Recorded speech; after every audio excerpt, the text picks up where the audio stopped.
If you're ever in a place where you're making a decision, having a conversation, or however you're building your business or whatever it is, and you cannot have Jesus at the center of that statement, that thought, that action, that deal, don't.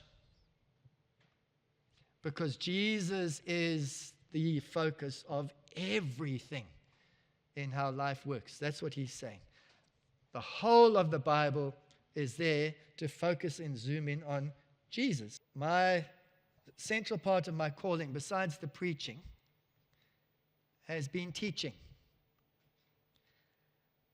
And that has been something that I've really understood that I need to be doing, is to help you all grow in a way that is enabling for you in the context of where you find yourself in your life, to be able to journey with your faith there.